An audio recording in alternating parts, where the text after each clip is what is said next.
Hello, I'm Toby Fox from 1.5 Million New Homes, the local government challenge, sponsored by Redloft and by Mount Anville and Pittman Tozer Architects.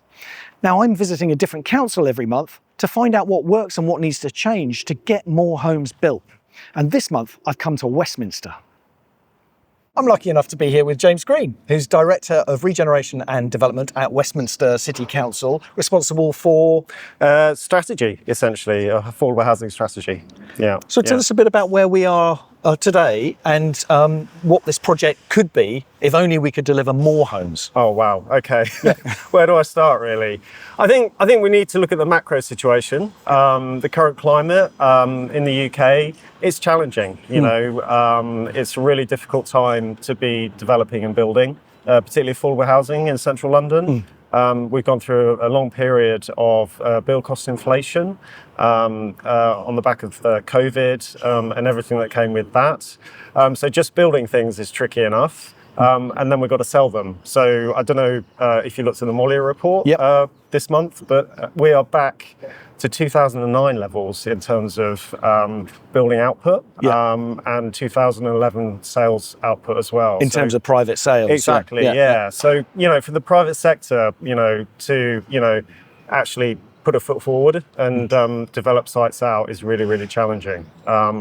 So, you know, everything's fallen back. RPs have obviously got their own fire safety legislation challenges, which means their output's been curbed as well. So I think, you know, looking at local authorities to, you know, really move forward and start building is the key. And, you know, that's why we're looking for the government and the GLA to really get behind us and start having, you know, serious conversations with us about grant levels and helping us, supporting us deliver more affordable homes. So have you got the capacity to deliver more affordable homes if the grant is there?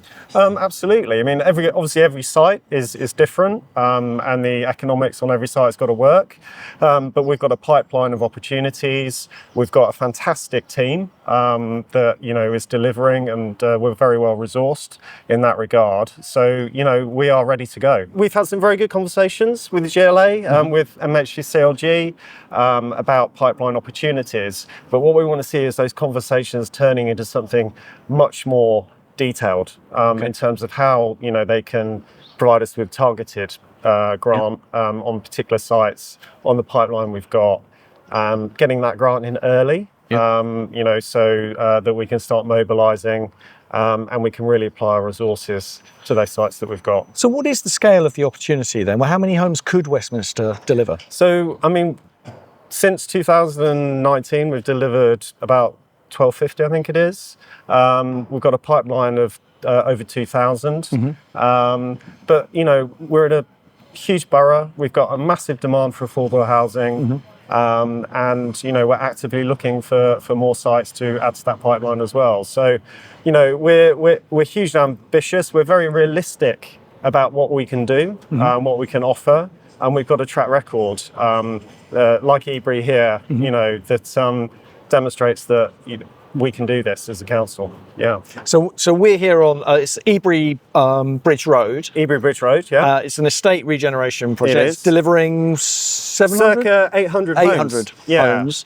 And what you're saying is you could do this again and again and again and again. It's about providing the grant funding that enables it. The grant funding helps, but obviously, you know, we've got to be realistic about how much we can do at any one time. You know, the resourcing, you know, that bringing forward an estate like Ebury takes is huge. It requires a skill set, you know, from, you know, community engagement through to development economics, through to construction, through to sales, marketing, and ultimately handover and everything that goes with that. So it requires, you know, a really broad, skilled team to do that. So I think to bring forward a regeneration like Ebury of 800 homes, local authorities have got to be realistic about how many of those they can do at any one time.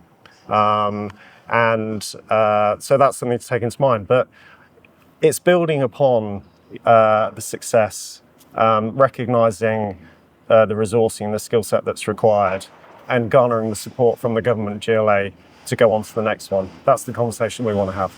Given the grant that you would like to have. What's your sweet spot? How much would you like to be building, and how much would that cost?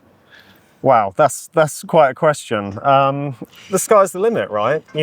But we got to be realistic. For a local authority to build homes, it's got to sell homes, because that's ultimately what cross-subsidises, along with the grant, along with the Affordable Housing Fund. That's what subsidises the affordable provision.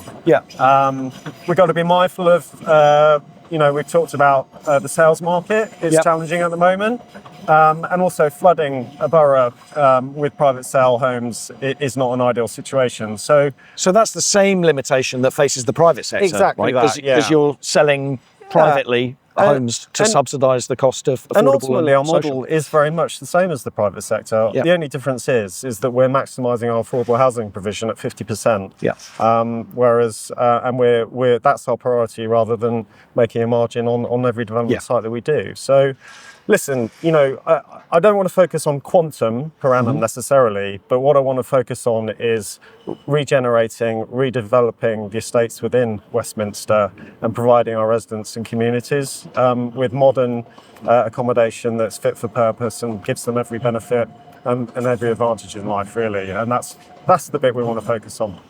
A scheme like Ebury, obviously there was an existing estate here that was subject to right to buy. And just to give you a flavour of the cost that it takes to bring forward a site like Ebury, in 1989, a 3-bed home was sold for 85 grand.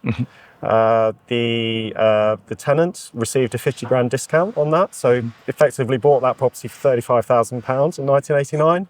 That was bought back by the council in 2023 for over £1 million. Obviously that's a huge uplift. On the back of that, the tenant had the option to buy back into Ebury as well, and obviously received a disturbance payment on the back of that. So the cost of that one home, to re-provide that one home, you're starting from a minus £1 million number. You've got to add on the bill cost to that, which could be 600 grand, something like that.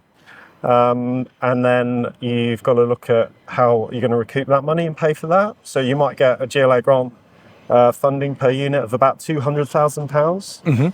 And then we've put some affordable housing fund, which is recycled Section 106 payment in lieu money, essentially, of about 250.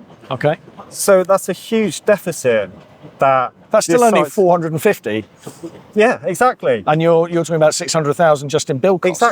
Exactly. So you're only going to get so much from the private sale to cover that, and obviously the grant funding as well. So essentially, the council has got to take on board that as a negative land value. So to bring forward like a scheme like Ebury, the council is essentially investing in this and carrying that debt in perpetuity. That's why it's so challenging to bring forward schemes like Ebury. Why does it make sense to do that? Why would the council want that debt? Because it is providing fantastic new accommodation for its residents, and it's setting a benchmark for what can be achieved in terms of affordable housing, not only in the borough but in the UK and nationwide, really. And it sets an example and hopefully raises the bar for affordable housing provision for everyone else. So how would you answer the charge that that's just an expensive folly? This is just councils giving out public money. Like, does it really add up? Well, if you look at it from an economics perspective, and the numbers only, you could argue that money could be spent somewhere else. But if you look at it from the perspective that it's not just about the bottom line in terms of money, it's about an investment in its residents, its people, to remain in the borough, to find jobs, educate, and put something back into Westminster and have every opportunity to succeed, then that's the value add, I think. It's about a long-term view rather than, and a bit of short-term pain for a long-term view. And I guess what we're looking for the government is to recognise that, to recognise the investment that the borough's making in its affordable housing and its residents, and to help us and support us on that journey. And that investment is anchored by ownership of the land. Right? 100%. Ultimately, that value doesn't disappear. I should say that,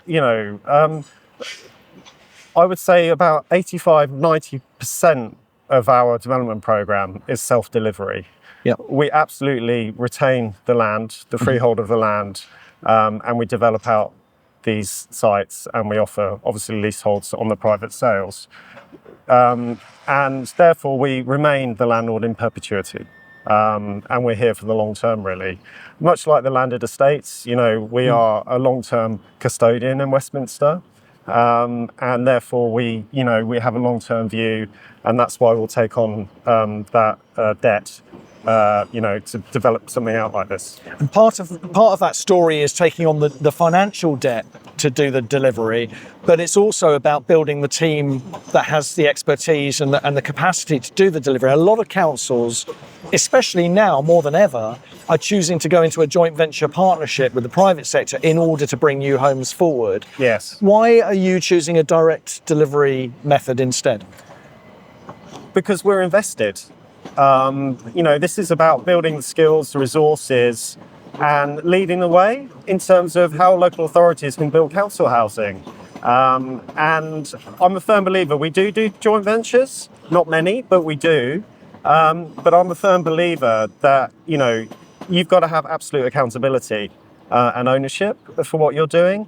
Schemes like Ebury take, years in the making, but years to, build and develop out. That is why you've got to have the team of resources that, can do that. Yes, we can call it in, we can get assistance from the private sector, but ultimately, we are, as I've talked about, the custodians of this land. We represent our residents, and that is why we want to have a big part to play in terms of how these schemes end up. James Green, thank you very much for your contribution to 1.5 million new homes. Yeah, my pleasure. Thank you. And that's just about it for another episode of 1.5 Million New Homes, the Local Government Challenge, sponsored by Redloft and Mount Anville and Pittman Tozer Architects. We're going to be back in a few days with more from Westminster, but until then, if you could hit like and subscribe, we'd be really grateful. And we'll look forward to seeing you next time. Thanks for watching.